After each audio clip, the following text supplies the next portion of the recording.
성공예감 별책 부록! 지식과 지혜를 얻는 가장 경제적인 방법, 성공예감 별책 부록 시간입니다. 안녕하세요, 이대호입니다. 잘 한번 들어보세요. GLP-1, 바이오시밀러, CDMO, 면역관문, ADC 다 아시는 내용.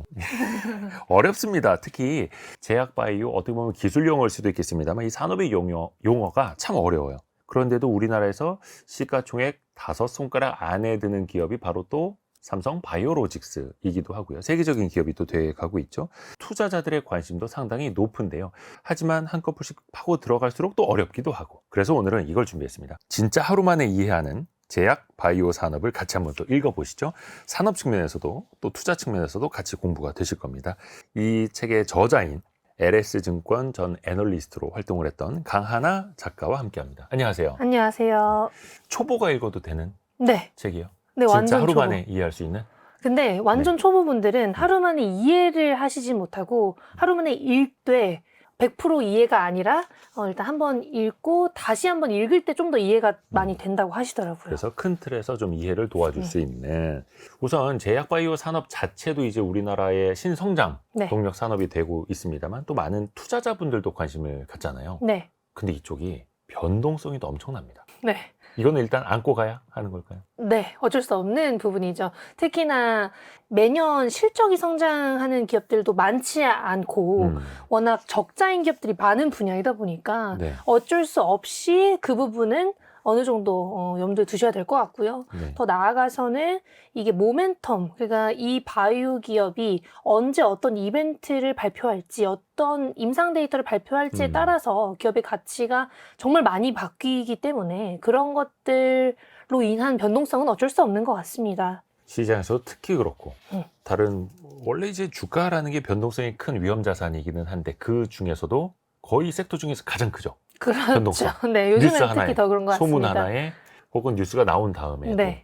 항상 안고 가야 된다. 그래서 그만큼 고위험이라는 것도 감수하셔야 된다는 네. 거고요. 근데 이쪽 제약바이오 산업의 특히 이쪽 섹터의 투자 심리를 보면은 어떨 때는 정말 세상 모든 걸 다 이뤄낼 것처럼 맞아요. 그냥 불기둥을 계속해서 타올리다가 어떨 때는 진짜 그렇게 차가운 얼음이 없을 정도로 확 식어버렸다가 네. 왔다 갔다 하죠. 네.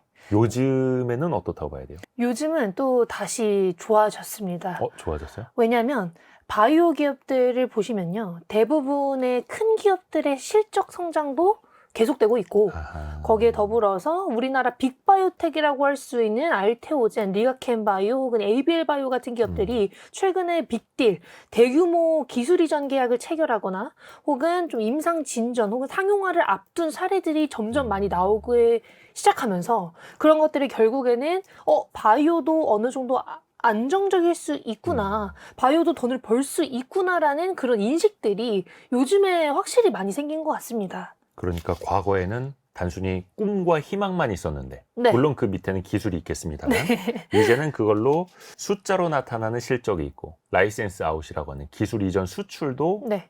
꽤 훨씬 더 자주 커졌죠. 크게 나타나고 네. 있고, 그래서 어떻게 보면 이제는 실체가 있는 산업이다 당연히 이렇게 봐야겠죠. 네, 어찌됐든 글로벌 빅파마, 시가총액이 최소 50조 원에서 몇백조 원까지 되는 그런 빅파마들과 국내 기업들의 기술 이전 계약 혹은 협력 계약이 매년 기하급수적으로 늘어나고 있거든요. 거기에다가 그런 계약이 많이 진행이 되는 것뿐만 아니라 계약 금액도 점점 커지고 있다라는 게 좀 포인트인 것 같습니다. 그래서 그런 것들 때문에 제약바이오 요즘엔 또 괜찮다, 그렇게 보시면 좋을 것 같아요. 근데 그럴수록 사람들의 눈높이가 높아지더라고요. 맞아요. 예전에는 수천억 원대 그럼 우와 그러는데 이제는 한 1조 원 정도 나와도 그래? 나왔네. 끄덕끄덕? 그 정도? 뭐 이렇게. 맞아요. 그만큼 또 우리 기업들이 잘 해내고 있다라는 뜻일 수도 있는 거고요. 사실 제약이나 바이오, 질병도 워낙 많고 거기에 네. 타겟팅한 치료제 종류만 해도 정말 많거든요. 네. 이걸 다 우리가 이야기할 수는 없겠습니다만 우리나라가 그중에서도 가장 잘하는 분야는 어디부터 꼽아볼 수 있어요? 좀 더 차세대 기술 쪽을 잘하는 것 같아요. 좀 더 차세대 기술이라고 하면 아직 이 기술로 의약품이 많지 않거나 혹은 이 기술이 나온 지 뭐 10년 정도밖에 되지 않은 것들. 네. 대부분의 블록버스터급 의약품들은 사실 약도 관련해서 많고 대부분 빅파마들이 모든 기술을 다 보유하고 있는데요.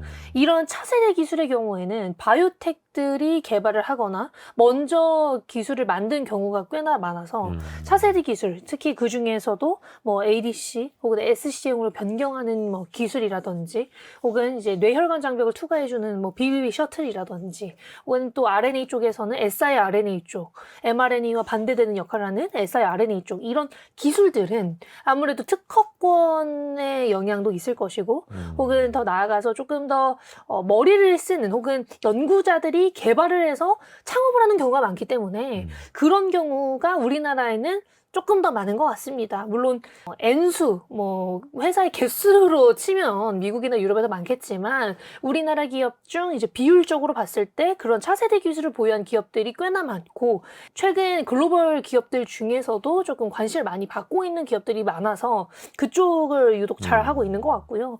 혹은 우리나라가 옛날부터 유명했었던 분야가 사실은 줄기세포 쪽이죠. 그래서 줄기세포 기업이 유독 우리나라에 좀 많기는 합니다. 아직까지 엄청난 아웃풋을 보여준 기업들은 없긴 하지만 줄기세포 쪽 기술력은 이제 우리나라가 거의 탑티어라고 알려져 있고요.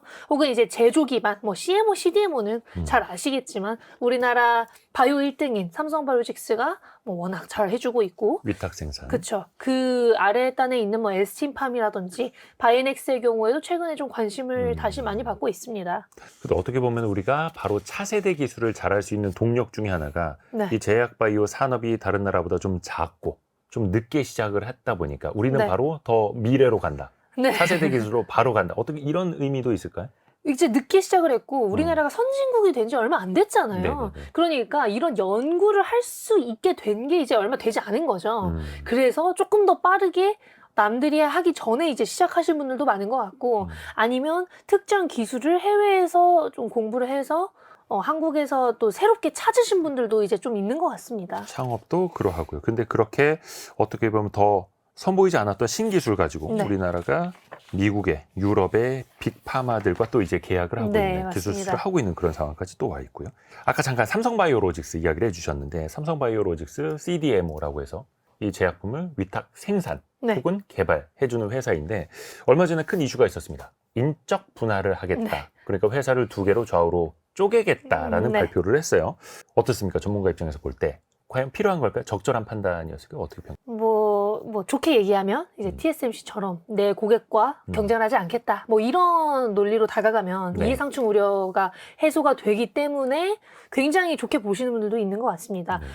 CDMO 사업이랑 이제 바이오시밀러 그리고 신약 쪽 사업을 같은 기업이 운영을 하게 되면 글로벌 제약사 입장에서는 좀 맡기기 싫을 수도 있겠죠. 정보 유출이라든지 그런 우려들이 있을 수 있기 때문에 CDMO 기업들은 그런 부분을 약간 꺼려할 수 있습니다. 다만 여기서 더 중요한 거는 이게 좀 아쉬운 부분이 또 있을 수가 있죠. 어찌됐든 이게 지배구조상으로 재편 포석일 수도 있다라는 얘기가 나오고 또 있기 때문에 분할 이후에 이제 법인 지분을 활용해서 삼성물산이나 이제 삼성전자 지분 매입 자금으로 활용할 여지가 있는 거 아니냐라는 얘기도 나온 것 같습니다. 물론 그거는 아직 네, 확인은 피셜인 안 거죠. 됐습니다만 다만 이제 회사 측에서는 그리고 많은 분들이 더 과반수가 얘기를 하기에는 이해상충 우려가 해소됐기 때문에 그래도 좋다라고 얘기를 하시는 분들이 더 많고요. 네.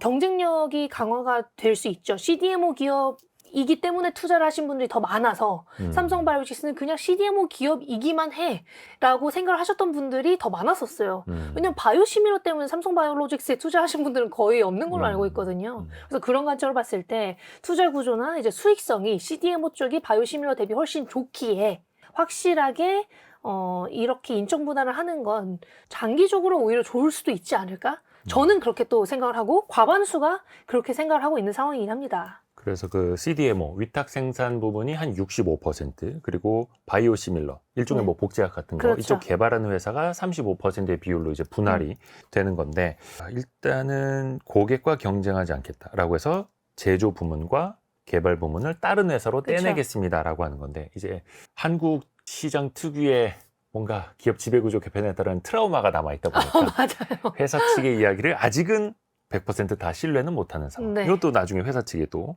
실제로 어떤 흐름을 보여주는지를 증명을 하면 되겠죠. 바이오시밀러 이야기를 했는데 이거 모르시는 분들도 좀 있거든요. 네. 제네릭하고는 또 다른 거고. 그렇죠. 예. 일단 바이오시밀러는 음. 바이오의약품을 똑같이 만든 바이오의약품의 복제약을 바이오시밀러라고 하고요. 화학합성의약품의 복제약을 제네릭이라고 합니다. 둘 다 뭐 복제약이긴 하지만 바이오의약품이 훨씬 더 구조적으로 어렵고 개발하기가 어렵기 때문에 바이오시밀러가 제네릭보다 훨씬 만들기 어렵다는 걸로 알려져 있고, 바이오시밀러 쪽을 그래서 우리나라 기업들이 조금 선제적으로 투자를 했기 때문에 지금도 글로벌 탑티어 중 두 기업으로 남아 있는 상황입니다. 바이오시밀러는 우리가 셀트리온 덕분에 많이 네. 알게 된. 그렇죠. 그러니까 어떻게 보면 생물학적 바이오 측면에서 비슷하게 유사하게 만든 약. 그렇죠. 세포 단위의 의약품을 이제 똑같이 만드는 거고, 이제 화학합성 의약품은 대부분 이제 경구용들. 네. 그러니까 조금 쉬운 것들 있잖아요. 타이레놀이나 이제 아스피린 같이 특허 끝난 것들. 저분자 화학물을 이제 제네릭으로 만든 게 이제 화학합성 의약품의 복제약이다. 이렇게 보시면 될 것 같습니다. 같은 화학 방식으로 똑같이 만든 걸 제네릭이라고 네. 하는 거고요. 그런 차이가 있을 것이다. 사실 이제 투자라는 게 아는 만큼 보이는 것 아니겠습니까? 네. 물론 이제 좀 어려운 제약 바이오 산업이기는 한데 진짜 하루 만에 이해하는 책이라고 하니까 같이 한번 또 네. 계속 읽어보시죠. 키워드 몇 개로 나눠서 우리가 이야기를 해볼게요. 첫 번째 키워드, 핵심 용어, 원데이 클래스. 하루 만에. 네. 네. 우리가 흔히 요즘에 보면은 특히 요 하나하나 우리가 좀 배우면서 들어가 볼 건데, 네. 연예인들 사이에서, 유명인 사이에서 내가 이거 맞았다라고 먼저 인증하는 비만약이 있습니다. 네. 예전에는 어떤 뭐 다이어트 약 먹었다 뭐 이러면 약간 숨기기 바빴는데 그렇죠. 요즘에는 이거를 자랑들을 하더라고요. 네. 이게 GLP-1의 네. 원리를 따르는 일종의 주사제이기도 네. 한데 요거 좀 쉽게 좀 설명 좀 해주세요. 일단 GLP-1 작용제는요, 우리가 기본적으로 장에서 자연스럽게 나오는 호르몬인데, 네. 이거를 우리가 유사하게 만든 게 이 비만 치료제들이에요. 이 GLP-1이라는 호르몬을 만든 게 이제 GLP-1 유사체 작용제라고 보시면 될 것 같고, 네. 식욕을 억제하고 이제 인슐린을 분비시키고요. 그 다음에 위에서 배출되는 속도를 훨씬 더 느리게 만들어 줍니다. 그래서 이게 결국에는 우리가 포만감을 느낄 수 있도록 유도를 해주는 것이고, 그에 따라서 먹기 싫어지는 걸 유도하는 거죠. 그래서 결국에는 이 호르몬을 우리가 모방을 해서 그게 우리 몸에서 작동을 똑같이 할 수 있도록 만들어주는 기전이라고 생각하시면 될 것 같습니다. 그러니까 우리가 음식 섭취하고 소화 과정에서 나오는 호르몬인데 그렇죠. 그거를 인위적으로 만들어서 그렇죠. 밖에서 내가 주사로 맞으면 배고프다는 신호를 차단하는 거죠. 그러니까 억지로 참거나 뭐 뭔가를 하는 방식이라기보다는 확실히 이제 배고프다는 신호를 차단해주고 포만감을 유지해주는 방식이 이 기전의 메인 기전이라고 보시면 될 것 같아요. 밥을 좀 안 먹거나 적게 먹어도 나 배고프지 않아. 그러니까 식사량 자체가 되게 많이 감소한다고 하더라고요. 혹시 저는 안 해봤어요. 아, 네. 제 주변에도 이거 맞으신 분들이 은근히 좀 있더라고요. 네, 제 주위에도 많습니다. 근데 실제로 살은 빠지고 네, 밥 먹고 싶은 생각이 확실히 확 덜 줄어든다고 든다. 하더라고요. 근데 이게 우리 몸에서 나오는 호르몬 그대로. 네, 라고 그걸 보면 돼요. 모방해서 이제 똑같이 만든 거죠. 그 역할을 더 많이 할 수 있도록. 근데 이거는 주사제죠. 그렇죠. 현재는 일주일에 한 번 맞던가요? 네, 일주일에 한 번 투여하는 주사제입니다. 먹는 방식이나 네. 알약, 물약 네. 이런 방식으로 혹은 패치로 붙이는 방식까지는 아직은 안 나왔죠. 그렇죠. 알약은 이제 곧 나올 것 같아요. 일라일릴리가 최근에 경구용 임상 3상 데이터를 발표했는데요. 확실히 원래는 이 경구용으로 개발을 했을 때의 가능성이 낮았었다 보니까 이 경구용 임상 3상 데이터를 발표했을 때 주가도 많이 올랐었어요. 근데 임상 3상에서 그래도 8% 정도의 체중 감량 효과를 발표했거든요. 네. 근데 기존에 알약이 없었던 건 아닙니다. GLP-1을 기반으로 하는 경구용 알약이 있었어요. 노보노디스크의 리벨서스라는 당뇨 치료제인데요. 아하. 그것도 결국에는 GLP-1 기반의 경구용이긴 한데 좀 아쉬웠던 부분은 공복을 유지해야 된다는 것, 혹은 이제 물을 뭐 100ml 이상 같이 마셔야 된다는 것, 혹은 뭐 이게 뭐 되게 먹는 데 있어서 편의성이 많이 제약들이 떨어지다 있어서. 보니까 아니 뭐 알약을 편하려고 먹는 건데 그런 것들이 조금 아쉬웠던 부분이거든요. 그리고 체중 감량 효과도 많이 떨어지고 주사제 대비 많이 떨어진다고 합니다. 그래서 효과로는 현재까지는 주사제가 훨씬 좋죠. 왜냐하면 이게 결국에는 단백질 구조 펩타이드라는 게 네. 흡수가 잘 되려면 주사제로 맞아야 돼요. 왜냐하면 이 약물이 결국에는 입으로 맞게 되면요. 위에서 이게 소화가 되니까. 소화가 다 돼버리기 때문에 흡수가 제대로 되지 않습니다. 그래서 그런 것들 때문에 여전히 이 일라일리의 임상 3상 데이터를 봤더라고 하더라도 주사제의 효능이 훨씬 더 좋아요. 주사제 효능이 훨씬 더 좋고 이 경구용으로 나왔을 때의 가장 큰 장점은 그래도 편의성. 주사가 싫으신 분들은 그래도 시장이 커지겠죠. 이 투여를 할 수 있는 사람의 시장이 커지는 것이지 이게 뭐 주사제가 다 뭐 경구로 넘어간다 이건 좀 아닌 것 같은 게 효능 차이가 거의 2배 이상 납니다. 그래서 효과를 보기 위해서는 주사제 어쩔 수 없이 그렇죠. 그쪽으로 가야 하고 그런데 주사제에 대한 좀 거부감이 있다면 효과는 좀 그렇죠. 떨어지더라도 나중에 먹는 약으로 할 수 네. 있는 거고 이게 일단은 지금 임상 3상까지 네. 이제 거쳐가고 신약승인 있다라는 신청을 이제 해서 얼마 안 남았네요. 네. 근데 아까 내년쯤에는 잠깐 그 당뇨 치료제였었다 이야기해 주셨는데 네. 인슐린과 좀 비슷한 작용이라면서요. 그렇죠. 결국에는 인슐린을 조절을 하면서 이게 포만감을 유도하는 방식이기 때문에 어찌됐든 이게 뭐 혈당과 인슐린을 조절하는 방식이고 이 GLP-1 호르몬이 그래서 당뇨 치료제이자 비만 치료제로 보통 이제 둘 다 승인을 받죠. 적응증이. 그러면 당뇨 있으신 분들은 이 GLP-1 네. 다이어트 약, 살 빠지는 약을 맞으시면 그리고 도움이 되는 거예요? 비슷한가요? 근데 이제 용량이 달라요. 이게 이름도 다른 만큼 용량도 다릅니다. 아하. 그러니까 위고비가 비만 치료제 이름인 거고 오젬픽이 당뇨 치료제 이름인 거예요. 같은 약인데 같은 성분의 다른 용량이라고 보시면 됩니다. 용량을 달리해서. 근데 이게 참 외신부터 국내 언론도 그렇고 실제 이걸 써보신 분들도 그렇고 좋은 이야기를 많이 합니다만 어디 부작용이 없는 약은 없잖아요. 없죠. 네.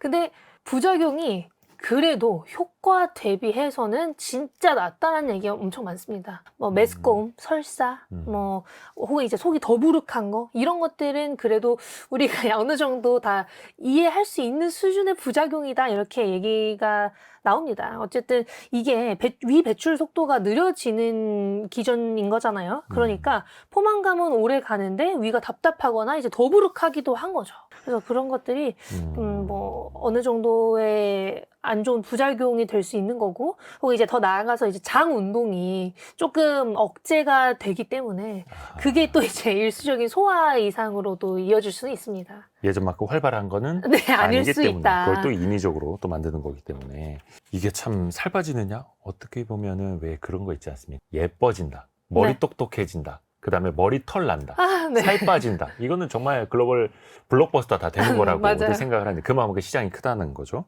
이 비만약도 글로벌 경쟁이 엄청나더라고요. 네. 혹시 우리나라 기업들도 거기 좀 명함 좀 내미나요? 요즘 좀 가장 관심을 많이 받고 있는 기업들 세 군데를 꼽으면 네. 이제 뭐 한미약품, 그리고 이제 뭐 펩트론, 그리고 D&D 파마텍 정도가 있을 것 같습니다. 네.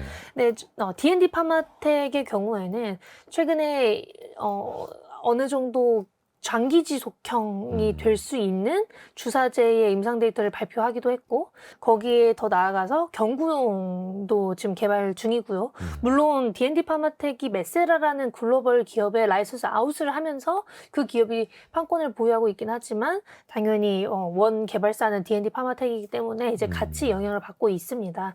근데 이제 D&D 파마텍은 임상 데이터 발표를 이제 꾸준히 해주고 있고, 아무래도 6월에 좀 중요한 임상 데이터 발표를 앞두고 있습니다. 메쉬 치료제의 임상 데이터 발표도 앞두고 있고요. 그게 알코올성 지방 간염? 네, 예. 간염이고, 요즘에는 이제 대사성 지방 간염이라고도 얘기하는데, 그쪽에 아무래도 잘 하고 있는 기업 중 하나고, 임상 데이터를 가장 좀 기대해볼 만한 기업이지 않을까 싶어요. 왜냐하면 GLP-1을 기반으로 개발을 하던 기업이기 때문에 지금 비만 치료제 붐이 있기 전에부터 GLP-1으로 계속해서 개발을 하던 기업이거든요. 아, 이게 그 비만 치료제 쓰이기 전부터. 그렇죠. 사실 우리나라 기업들이 유독 비만이 뜨니까 갑자기 비만 치료제 한다고 한 기업들도 많아요. 근데 D&D 파마텍은 이전부터 GLP-1을 하고 있었던 기업인 거고 그래서 좀 볼만하지 않나라고 생각을 하고 있고요. 당시에는 뭐 당뇨 치료제 이쪽으로 아니요, 먼저 맨 처음 했던 게 파킨슨 치료제였어요. 아시겠지만 노보노디스크가 이 GLP-1 유사체를 기반으로 알츠하이머 임상 3상을 하고 있어요. 네. 근데 그들이 뇌질환 쪽 임상을 할 때 D&D 파마텍의 파킨슨 치료제를 어느 정도 염두에 두고 했다고 하더라고요. 왜냐면 GLP-1으로 뇌질환을 하는 기업이 많지 않으니까 D&D 파마텍이 파킨슨 치료제로 임상을 했던 것을 조금 봤다라고 저는 알고 있습니다. 그래서 지금은 파킨슨 쪽은 많이 안 하고 있고 기본적으로 비만과 당뇨 그리고 지방간염 쪽에 집중을 하고 있기 때문에 그쪽 임상 데이터 나올 때마다 좀 보시면 좋지 않을까 그렇게 생각합니다. 어떻게 보면 GLP-1이라는 게 인체의 호르몬 중에 하나이기 때문에 네. 그 가능성이 어디까지인가 이것도 되게 참 많이 주목받는 것 같아요. 맞습니다. 파킨슨 치료제, 알츠하이머 치료제로 가능성을 그렇죠. 이제 그리고 막 보고 있는 거고 당뇨, 비만, 당뇨, 심혈관 질환은 이미 이제 승인을 받은. 심혈관 질환까지. 네. 너무 시장이 커서. 그래서 어떻게 보면 이제 K바이오 기업들도 빅파마들과 함께 이제 손을 잡고 빅파마들이 원하는 조금씩의 변형이라고 해야 될까요? 그들이 필요로 하는 기술들을 같이 네. 접목시켜 주는 거잖아요. 네. 근데 스스로 혼자 다 하기에는 조금 쉽지 않을 수 있죠. 그래서 D&D 파마텍의 이 라이선스 아웃한 메세라가 화이자의 인수 대상 중 하나로 거론이 되기도 했었습니다. 화이자가 지금 비만 쪽을 놓지 못하고 있어서 빅파마들이 비만 당뇨 쪽을 빼놓고 앞으로 성장을 하기에는 조금 어렵지 않나라는 얘기가 나오고 있는 만큼 여전히 메세라는 화이자의 인수 대상 중 하나로 거론이 되고 있고요. 물론 이제 펩토이나 인벤티지랩처럼 장기 지속형 플랫폼을 보유하고 있어서 글로벌 기업들의 물질에 그걸 접목시키는 경우도 요즘에는 각광을 받고 있습니다만 확실히 아직까지는 저는 이렇게 글로벌 알약을 개발하거나 혹은 조금 더 이제 자체적으로 임상 데이터를 발표할 수 있는 기업들이 지금은 조금 더 매력적으로 보여요. 그만큼 빅파마들의 경쟁이 심한 만큼 또 거기에 기술 수출할 수 있는 우리 기업들에게도 또 기회가 되는 거고요. 네. 그 비만 부문에서는 뭐 일라일릴리, 노보노디스크, 그러니까 대표적으로 미국과 유럽을 대표하는 제약사들, 네. 빅파마들이 엄청난 경쟁을 하고 있는 건데 비만 치료제 부문에서 좀 뒤처지면 바로 또 그 순위에서도 뒤처질 수밖에 없고. 그렇죠. 최근의 시장은 그렇더라고요. 어마어마하더라고요. 또 하나, 암. 이거는 참 우리가 풀 수 있을까? 얼마만큼 풀어낼 수 있을까라는 이제 또 숙제이기도 한데 우선은 암 관련된 치료제 이야기하기 전에 네. 암이라는 게 어떻게 해서 우리 몸에서 생겨나는 건지 좀 간단하게 먼저 좀 설명 좀 부탁드립니다. 이제 우리 몸이 수십조 개의 세포로 이루어져 있잖아요. 그리고 이 세포들은 다 자라나고 죽고 이제 합니다. 근데 암세포는 죽지 않고 계속 자라나는 세포를 뜻해요. 그러니까 스스로 안 죽어요? 잘 안 죽죠. 암이 문제가 계속해서 세포가 분열을 하고 자라나기 때문에 결국 이게 암이 되는 거거든요. 근데 이제 암은 세포가 자기 역할을 잊고 계속해서 증식을 하면서 이게 질병이 되는 게 좀 심플한 기전을 생각하시면 될 것 같고 근본적인 이제 원인이 뭐냐라고 생각을 했을 때는 네네네. DNA 손상이랑 이제 유전자 돌연변이라고 할 수 있는 거죠. 그래서 세포는 이제 분열을 할 때 네. DNA를 복제하잖아요. DNA를 복제하는데 이때 돌연변이가 생기면 암이 되는 경우가 있는 거고 그 배경에는 이제 유전자 돌연변이 복구 시스템을 원래는 정상적으로 갖고 있어야 되는데 그게 네. 이제 고장이 났다든지 아니면 이제 또 환경적인 요인도 있죠. 환경적인 요인이라고 하면 이제 담배라든지 어떤 가스의 종류 이런 것들이 그중 하나가 될 수 있겠고 암이 이제 어느 날 갑자기 막 뿅 하고 생기는 게 아니라 서서히. 초기 이렇게 하면 말기 다 있는 만큼 네. 1기, 2기 다 있잖아요. 그런 만큼 오랜 시간 동안 이제 누적된 변이나 그런 것들로 인해서 이제 결과로 나오는 것이다. 그렇게 보시면 될 것 같습니다. 그래서 그걸 빨리 또 발견할수록 좋은 걸 테고요. 그렇죠. 근데 나중에 언제부턴가는 이걸 이제 치료하는 영역으로 넘어가야 네. 할 텐데 항암제도 보면 이게 또 세대가 있더라고요. 네. 1세대부터 현재 한 3세대 네. 정도까지 어떻게 구분하는지도 좀 알려주세요. 1세대는 화학항암제. 그러니까 화학 방식으로. 그렇죠. 모든 암에 사용할 수 있는 거죠. 그러니까 정상 세포도 죽여버리는 거예요. 그러니까 이게 너무 부작용도 심하고 모든 암종에 사용을 할 수는 있습니다만 치료율이 좀 낮고 이제 재발도 좀 잦다. 그리고 너무 힘들어합니다. 독하고. 너무 독하니까 항암 치료를 받을 때 되게 힘들어 하시는 분들이 많더라고요. 네네. 그래서 1세대가 뭐 제일 좀 독하다라고 보시면 될 것 같고, 그 외에 머리 빠지고 한 게 그쵸. 이런 1세대 화학 항암제 1세대가 때문에. 제일 또 많습니다. 예. 물론 이제 다른 것들도 빠지는 경우가 많긴 합니다만, 1세대가 우리가 이제 흔히 아는 옛날 그거라고 항암제. 보시면 될 것 같고, 예. 2세대는 표적 항암제예요. 암의 원인이 되는 부분을 우리가 조금이라도 알고 있다면 이 표적 항암제를 쓰는 게 사실은 베스트예요. 항체를 이용해서 타겟을 명확하게 잡을 수 있고, 그렇기 때문에 정확히 맞기만 하면 효능은 제일 좋을 수 있어요. 그러니까 미사일로 따지면 유도탄처럼. 그렇죠. 얘가 이것 때문에 암에 걸렸네? 하면 이제 그것만 이제 계속 공격을 하는 거죠. 그런데 이게 또 아쉬운 부분은 변이가 또 생기기가 쉽다라는 거. 내성이 좀 잘 생긴다라고 합니다. 어찌됐든 같은 부분을 계속해서 공격하고 그 부분을 공격을 하게 되면 다른 쪽에 또 이제 전이가 되거나 내성이 생기는 경우들도 존재한다. 근데 그거는 암의 특성 중 하나이기 때문에 좀 어쩔 수 없는 것 같습니다. 3세대는요? 3세대는 우리가 아는 이제 면역항암제. 그렇게 돈을 많이 벌고 있는 면역항암제. 키트루다가 작년 기준으로 제가 알기로 매출액 40조 원을 달성했거든요. 그게 세계에서 가장 큰 항암제. 그쵸. 가장 잘 많이 팔리는 항암제인 키트루다. 다양한 암에 적용할 수 있고 오래 걸릴 수도 있다라는 단점이 있지만 치료까지요. 그렇죠. 다만 이제 반응을 잘하는 환자들은 완치까지 되는 경우가 좀 있다라고 합니다. 그럼 어떻게 자기의 면역력을 강화시켜 주는 거예요? 아니요. 그런 것보다는 우리 몸에 다 면역 세포들이 있잖아요. 그래서 그런 것들을 결국에는 면역 세포에 있는 것과 암의 표면에 있는 부분을 접목시켜서 그 면역 세포가 다이렉트하게 암을 죽일 수 있도록 유도하는 방식이라고 보시면 될 것 같아요. 그래서 면역 항암제가 반응이 좋은, 그러니까 우리가 뭐 PD-1, PD-L1 뭐 이런 얘기들 많이 하는데 그 부분이 좀 많이 있는 환자들을 대상으로는 항암제 중에서는 거의 제일 잘 듣는다고 알려져 있습니다. 그리고 사용할 수 있는 암종, 그리고 사용할 수 있는 적응증이 굉장히 많아요. 그래서 그런 장점들도 있습니다. 그러니까 우리나라 제약바이오 기업들도 뭐만 하면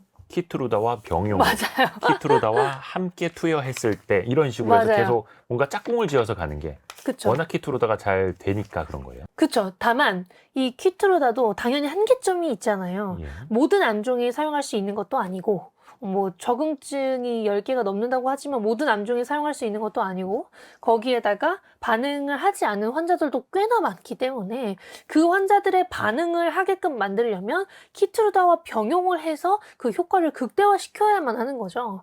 그러니까 그런 걸 노리고 우리나라 기업들이 키트루다와 병용 투여를 좀 많이 추진을 하고 있는 것 같습니다. 그러면 우리 인류 차원에서 봤을 때 이 키투르다라는 3세대 면역 항암제가 나오기 전과 후는 그럼 정말 많이 바뀌었겠네요. 그렇죠. 그래도 꽤 많이 바뀌었다고 할 수 있죠. 어찌됐든 암 환자들의 전체 생존 기간이나 무진행 생존 기간이 길어졌기 때문에 확실히 뭐 아주 좋은 약이라고 할 수 있습니다. 그러면 지금은 1세대 화학 항암제는 과연 안 쓰이느냐? 다 3세대만 쓰고 있느냐? 어때요? 아니요. 다 같이 씁니다. 다. 이게 아까 말씀드렸다시피 우리가 2세대와 3세대를 쓸 수 없는 암종들도 있고 그게 안 듣는 환자들도 존재합니다. 내성과 변이도 많을 것이고 혹은 원인이 명확하지 않은 사람들도 있을 것이고 그런 경우에는 제 1세대랑 뭐 2세대를 같이 쓴다든지 혹은 2세대를 쓰다가 뭐 3세대로 넘어간다든지 이게 환자마다 잘 맞는 항암제도 다르고요. 혹은 환자마다 쓸 수 있는 항암제가 다르기 때문에 아직까지도 1세대부터 3세대까지 뭐 섞어 쓰거나 뭐 3세대를 쓰다가 뭐 1세대로 마지막에는 이제 트라이를 한다든지 이런 경우들이 굉장히 많습니다. 그러니까 뭐 4세대, 5세대, 뭐 6세대, 10세대까지 나와도 저는 이제 다 쓰일 거라고 생각을 해요.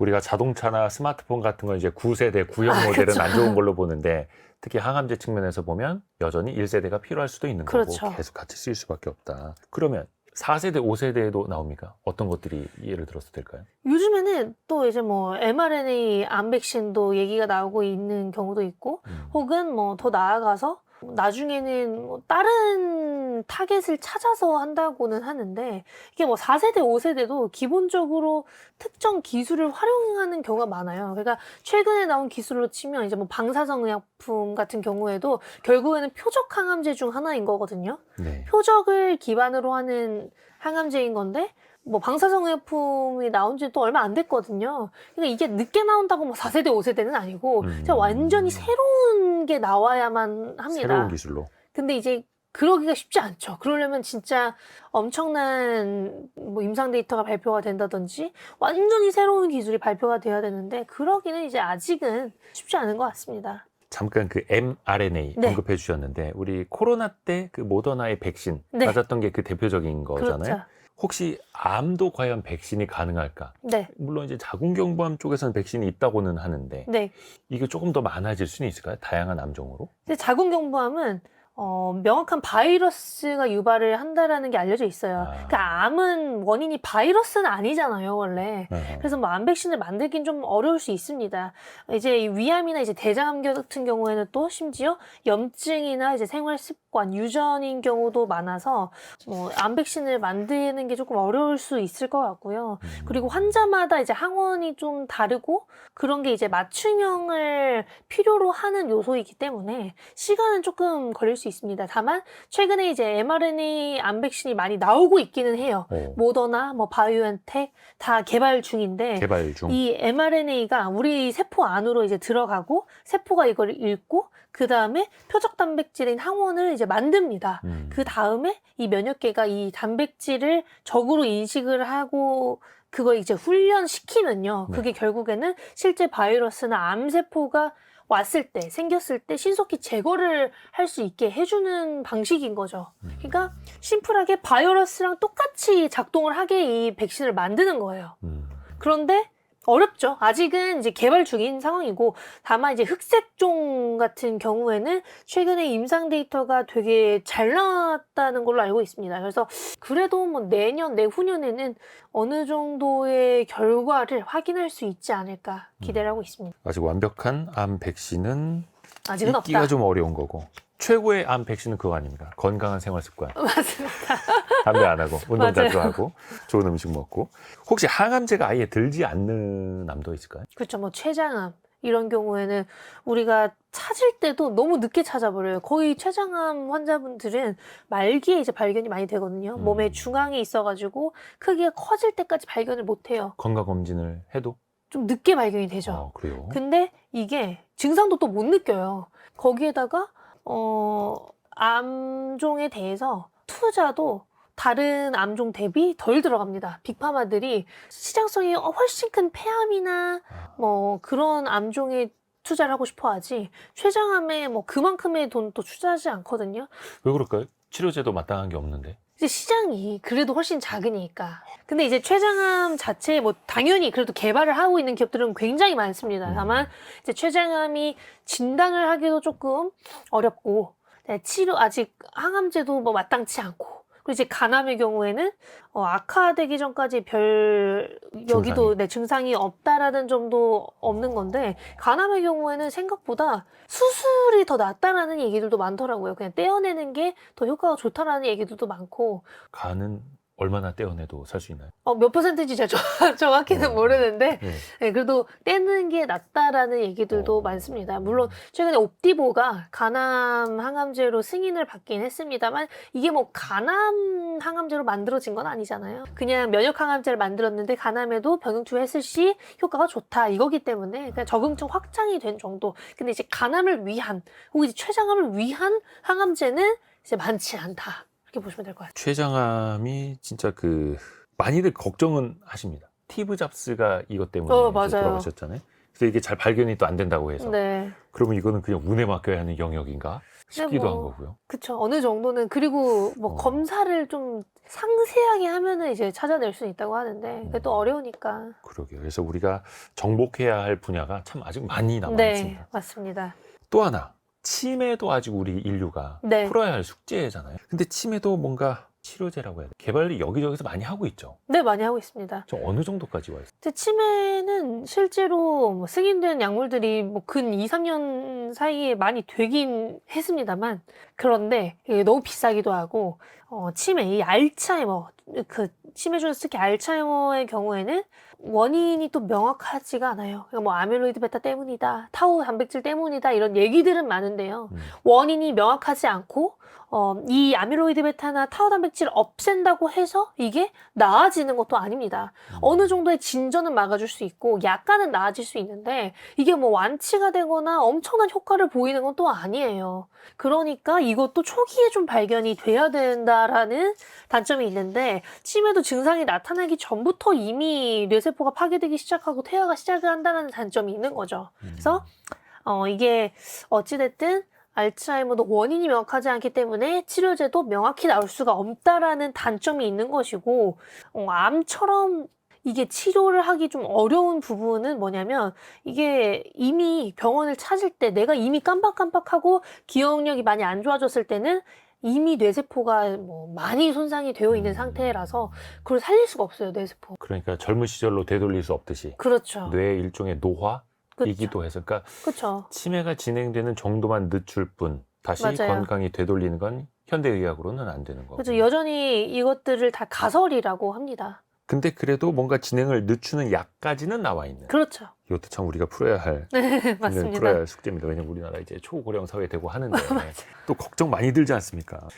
또 하나가 자가 면역 질환이 있습니다. 자가 면역 질환. 이게 내가 나를 공격하는 걸까요? 쉽게 말하면? 그렇죠. 이제 암세포는 외부 침입자처럼 제거 대상이 명확한 거잖아요. 네. 근데 자가 면역 질환은 명확하지가 않아요. 나의 그래서 면역이. 네, 우리 몸의 면역 시스템이 스스로를 공격을 하는 현상이라고 보시면 될 것 같습니다. 그래서 문제의 근원 자체가 내 몸이기 때문에 그러니까 이걸 완전히 제거하기가 어려운 거예요. 우리 편.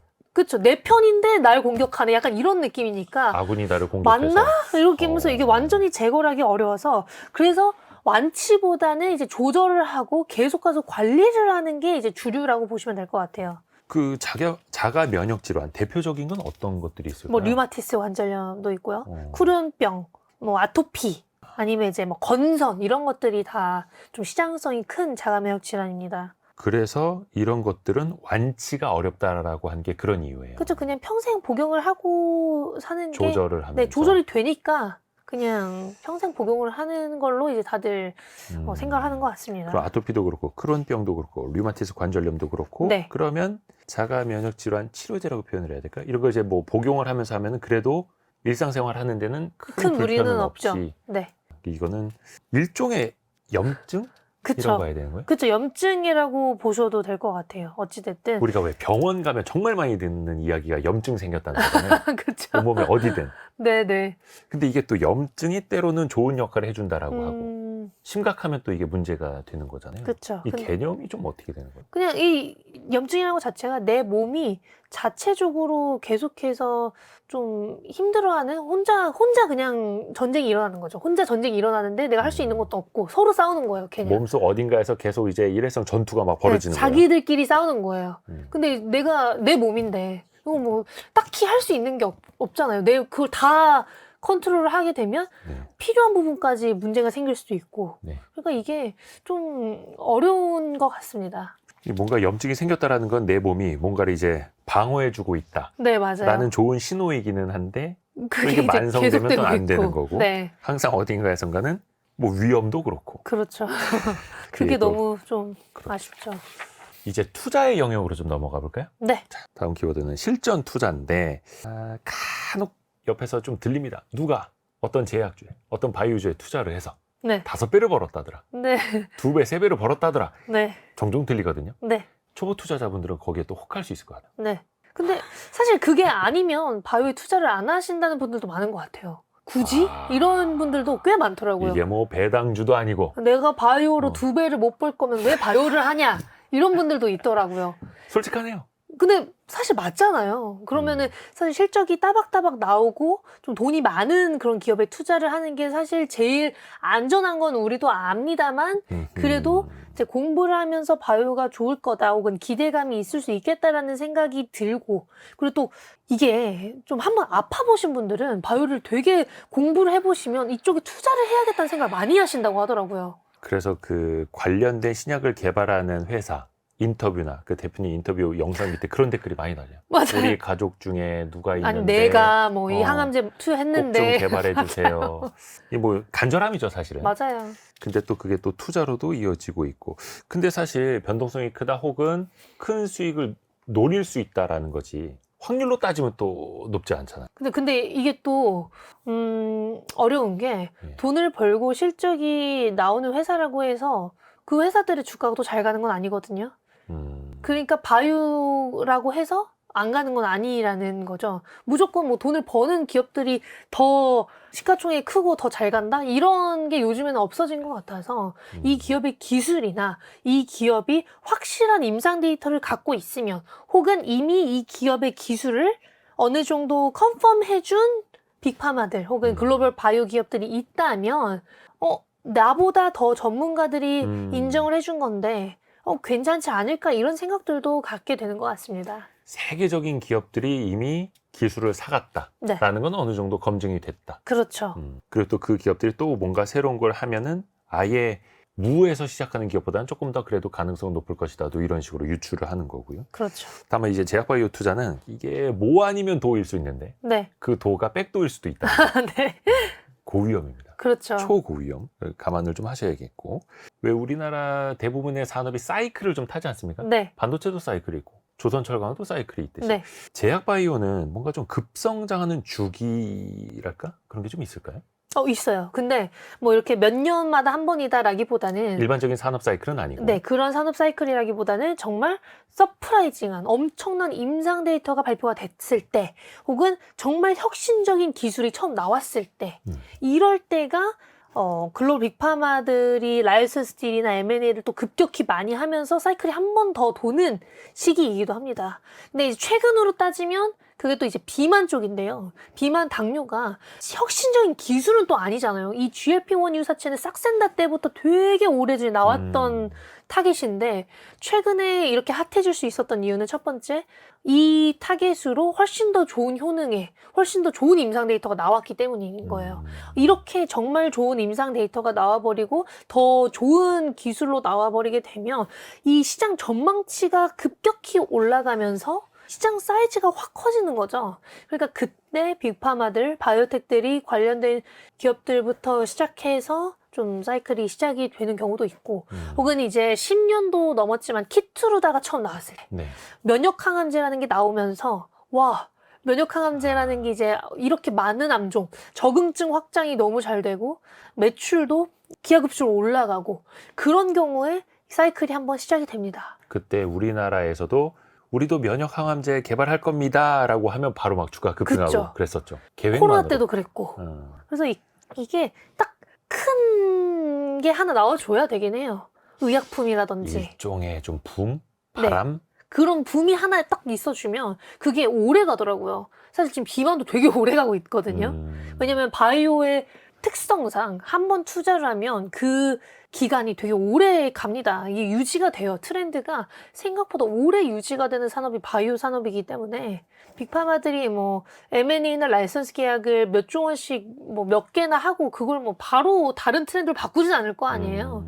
그래서 그 트렌드가 한번 시작이 되면 한 2, 3년간은 지속이 많이 되는 것 같습니다. 그 기술 트렌드가 네.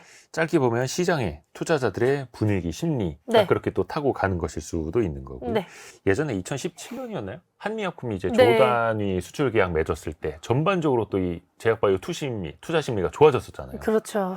물론 또 여러 가지 우여곡절이 있습니다만 그것도 좀 감안을 해야 되겠고 이게 사실 제약바이오는 장기적으로 투자를 해야 하는 영역이긴 한데 네. 또 그냥 막연히 장기 투자하기에는 불확실성이 또 너무 크기도 하고 어떤 방식을 좀 권하세요? 그래도 장기가 조금 낫지 않나. 특히나 이 기업의 기술력이 어느 정도라도 입증이 됐다면 혹은 뭐 어느 정도의 가능성을 글로벌 기업들과 비교를 했을 때 이 기술의 가능성이나 이 기술력이 떨어지지 않는다면 오히려 3년 이상의 장기 투자가 더 좋은 경우가 훨씬 많습니다. 근데 그거는 어떻게 보면 이제 진짜 자본 잘 골라야 되는 조달력도 거죠. 있고 그렇죠. 기술력 측면에서도 아까 이야기한 것처럼 글로벌 빅파마들한테 검증을 받았고 이런 이력이 있을 때. 이게 빅파마까지는 아니라고 하더라도 좀 작은 계약들이 처음에 나온 경우 혹은 뭐 거래 상대방이 좀 비밀인 경우도 있어요. 그런데 이 계약의 구조나 계약 자체가 괜찮다라고 하면 생각보다 빠르게 다시 올라가는 경우가 많습니다. 제 주위에도 바이오로 돈을 많이 벌었다 하신 분들 보면 대부분 좀 장기 투자하시는 경우가 많더라고요. 짧게는 타이밍을 노리는 건데 그거는 그쵸. 사실 이제 불가능에 잘하시는 가깝고 분들이 이제 정말 뭐 하시는 쉽지 부분인 않죠, 쉽지 거고. 또 많이들 이제 실수하시는 게 뉴스를 보고 급등하는 주식 쫓아갔다가 손해 보시는 분들 많거든요. 이건 좀 어떻게 우리가 대처를 하면 좋을까요? 일단 막 보통 뉴스에 뭐 성공했다 혹은 이제 뭐 라이선스 계약 추진 중 뭐 이런 것만 나온다고 사는 거는 좀 맞지 않고 네.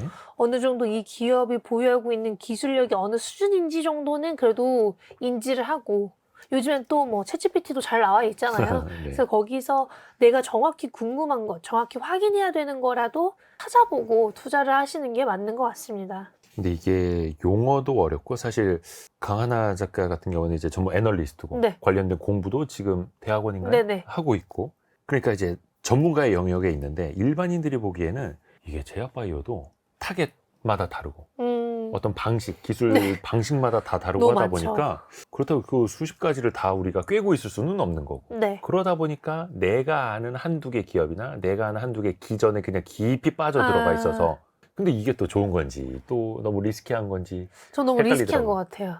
어찌됐든 뭐 트렌드가 뭐 자주 바뀐다고 자주 안 바뀐다고 말씀드렸지만 안 바뀐다고 하더라도 그 트렌드가 처음 시작할 때는 우리가 어느 정도 알고는 있어야 된단 말이에요.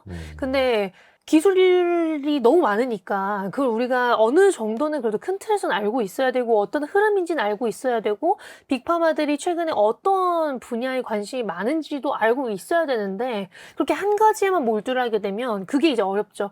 근데 이제 뭐 비만 당뇨처럼 최근에 좀 시대를 잘 만나서 우리나라 기업들이 아직 뭐 큰 계약이 나오기 전이지만 시대를 잘 만나서 이렇게 다 같이 가게 되면은 뭐 당연히 땡큐지만 묶여서 그냥 세트로 네, 그렇죠. 근데 그게 아니라고 한다면 조금 오히려 훨씬 위험할 수 있죠. 뭐가 본질인지는 또 들으시는 분들이 잘 좀 따져보셔야 네, 되겠습니다. 맞습니다. 예를 들어서 어느 날 갑자기 성공예감 제약에서 우리도 면역 항암제 할 거예요. 그러면서 이제 같이 그냥 뭐 묻어서 올라갈 수도 있는 거고 본질을 보셔야 됩니다. 그러니까 어떤 분들은 그런 생각도 하세요. 특히 이제 신약 개발 같은 경우는 위험성도 높고 들어가는 돈도 천문학적이고 그래서 대한민국은 제조업이다. CMO, CDMO 위탁 생산이 차라리 마음이 편하다. 이렇게 보시는 분들도 있더라고요. 뭐 유독 삼성바이오직스의 실적이 매년 성장을 하고 있고 수주도 매년 많이 늘어나고 있고 파트너사도 늘어나고 있고 뭐 그런 걸 생각하면 진짜 심플하게 캐파가 늘어나면서 수주도 늘어나고 그에 따라 실적도 늘어나는 구조잖아요. 네. 그러니까 삼성바이오직스의 경우에는 그런 관점을 투자를 하셔서 오히려 수익을 내신 분들도 굉장히 많은 것 같더라고요. 그리고 돈을 버는 국내 기업들이 또 많아요. 그렇게 적지 않습니다. 그래서 그런 기업들이 만약에 좀 유의미한 파이프라인을 갖고 있다, 유의미한 기술이나 라이선스 계약을 체결한 적이 있다 하면은 이제 그런 기업에 투자를 하는 것도 하나의 방법인 거죠. AI 반도체 전쟁에서 누가 이기든 간에 TSMC가 돈을 꾸준히 벌고 있듯이 네, 그런 맞습니다. 느낌으로. 또 하나가 앞에서도 천문학적인 금액이 들어간다라고 말씀을 드렸는데 이게 무슨 뭐 신약 개발하는데 1, 2년 만에 되는 것도 아니고 길게는 10년 이상 맞아요. 가야 하지 않습니까? 그래서 계속해서 적자 자본 조달, 적자 자본 조달 이게 또 많이 반복이 되는데 이거는 좀 어떻게 가려서 봐야 돼요? 적자인 기업들이 많기는 하지만 자금 조달을 할 때 어떤 식으로 자금 조달을 하는지, 그러니까 이 자금 조달의 원인, 이 자금 조달을 해야 되는 혹은 이 자금을 어디에 쓸지가 명확하면 사실 괜찮습니다. 바이오텍이 돈이 필요한 거는 당연한 사실이고 이 기업이 이미 라이선스 계약이나 다른 기술력을 입증한 사례가 있다면 이 자금 조달을 하는 기간이 또 기회인 경우가 되게 많아요. 그래서 이 자금 조달을 하는 게 나쁘다라고 생각을 하시는 것보다는 자금 조달을 하는 이유가 명확한지를 아시는 게 훨씬 더 좋을 것 같고요. 이 자금 조달을 하는 기업들의 특징 중 하나가 옛날에는 대주주들이 참여를 하지 않았다였어요. 유상증자나 그런 데 참여를 하지 않았다라면 요즘에는 그래도 대주주나 대표들이 참여를 하면서 조금은 그런 부분이 많이 좀 나아지고 있긴 합니다. 그래서 일반 주주분들 입장에서 봤을 때 아니 저 회사가 한 300억 조달을 하면서 대주주는 왜 참여를 안 해? 당신도 책임 있는 모습을 보여라 라고 하는데 이게 또 현실적으로는 그 대주주분들도 집 담보 맡겨서 사업하시는 분들이고 맞아요. 이런 분들이 아니 내가 300억 중에 내가 얼마가 나 있다고 해서 또 맞습니다. 참여 못 하시는 분들도 많은데 이게 약간 좀 관점 입장의 차이일 수도 있을 것 같아요. 네, 맞아요. 특히 그런 경우에는 회사가 잘 될 거라고 이제 본인이 아무리 생각을 해도 뭐 돈이 진짜 없으신 경우도 꽤나 많았었고요. 그리고 바이오텍의 특성상 적자인 경우가 이제 계속되다 보면 네, 그걸 계속 참여를 하는 것도 이제 한계가 있을 거 아니에요. 음. 그래서 그런 경우에는 조금 아쉽지만 이 기업의 모멘텀이 다가왔을 때라면 괜찮다라는 얘기가 많습니다. 그래서 그 자금 조달을 하는 이유, 원인, 배경을 봐야 한다. 그리고 그 이후에 그걸 어디에 쓰는지, 그리고 이 자금 조달을 했을 때 나온 돈이 나중에 뭐 확실하게 거기에 쓰여서 이 뭐 진전이 있었는지까지 보면은 사실은 제일 좋죠. 일단 주주 입장에서는 자본 조달이 많이 될수록 주가 자체가 이제 희석이 될 수 있다 맞아요. 보니까 좀 기피하는 경향이 있습니다만 그래서 어떤 분들은 실제 자본 조달했을 때 공장 짓는다 그러면 공장 부지 가보시고 탐방 맞습니다. 갔다 오시고 하는 분들도 많이 계시죠. 사실 또 그렇게 또 내 돈을 투자한다면 따져봐야 하는 걸 테고요. 지금이 참 이게 애매한 상황이 금리가 내려가고는 있습니다만 그래도 빠르게 내려오는 거는 아니고 네. 막 고금리 시절입니다라고 하기에도 뭐하고 저금리라고 하기도 뭐하고 네. 보통 이제 제약바이오 기업들은 자본을 많이 조달해야 하다 보니까 네. 저금리 상황이 좀 유리하긴 하잖아. 신약 개발에 돈이 너무 많이 드니까 음. 계속해서 그런 걸 고려했을 때는 저금리가 더 유리하고 실제로 고금리랑 저금리 때 보면 바이오 지수 같은 걸 봤을 때 저금리 때 바이오 지수가 훨씬 더 높은 걸 알 수 있어요. 완전 반대로 가는 걸 알 수가 있거든요. 네. 금리와 바이오텍의 주가를 봤을 때 원래 반대로 가는데 또 요즘에는 그게 바뀌었어요. 역사적으로는 계속 데칼코마니처럼 반대로 가는 모습을 보여줬었는데 지금은 너무 이게 금리가 큰 변동 없이 계속 이렇게 유지가 되고 있다 보니 빅파마들도 그냥 자기가 사고 싶은 거 있으면 사고 라이선스 계약이 필요할 것 같으면 그냥 사버리는 게 요즘에는 조금 더 많은 것 같습니다. 금리 낮아질 때까지 더 기다리자가 아니라 그렇죠. 이미 싸진 바이오텍들도 워낙 많다 보니까 바이오텍들이 너무 고금리 때 자금 조달을 못했거나 파산을 한 경우가 또 있어요. 그래서 그런 경우에는 지금 많이 싸졌네 하고 인수를 한 사례들도 좀 있는 것 같긴 합니다. 그래서 일반적으로 봤을 때는 강하나 작가가 방금 이야기한 것처럼 금리가 올라가면 바이오텍 주가들 빠지고 네. 금리 인하한다 금리 낮아진다 하면 막 그때 주가 오르고 막 오르고 막 그랬죠. 이랬었는데 또 그게 지금은 일반적인 현상이라고 보기도 좀 달라지는 상황. 하지만 금리가 내려가면 오르긴 할 거예요. 그래도 근데 좀 도움은 되니까. 오른다고 많이 빠지지 않더라고요, 이제는. 오늘은 저희가 진짜 하루 만에 이해하는 제약 바이오 산업 이 책의 저자인 강하나 작가와 함께 읽고 있는데요. 특히 이 책을 이해할 수 있는 핵심 구절 네. 하나 직접 좀 낭독을 부탁드릴게요. 제약바이오 산업은 네. 공부할수록 더 많은 투자 기회가 열립니다. 공부하라는 얘기입니까? 네. 사실 알면 투자하기가 훨씬 쉬워져요, 바이오가. 왜냐면 대부분의 사람들이 많이 공부를 안 하고 투자를 하시거든요, 바이오는. 대부분은 그러시죠. 그렇죠. 그런데 공부를 좀 해보고 해외 사례를 조금이라도 이제 뭐 비교해서 봐보면, 여기가 되겠네 싶은 기업들이 좀 있어요. 그게 이제 뭐 진짜 심플하게 작년부터 얘기가 많이 나왔던 건 이제 알테오젠, 리가켄바이오, 에이벨바이오가 오히려 작년도 아니죠. 그 전부터도 이 세 기업은 빅파마를 다 인정을 해줬고 이 기업들의 기술은 어느 정도 입증이 됐고 글로벌 경쟁사도 많이 없기 때문에 잘 될 거다라는 걸 이제 공부하신 분들은 알고 있었기 때문에 최근에 좀 좋은 결과들을 보고 계신 거죠. 또 그런 기업들이 코스닥 시가총액 최상위권에 맞아요. 또 있는 기업들이고 해서 코스닥 시가총액 1위 기업이 어느 업종인지를 보면 그 당시에 우리나라 기술 산업의 발전 방향이 보이기도 하잖아요. 네.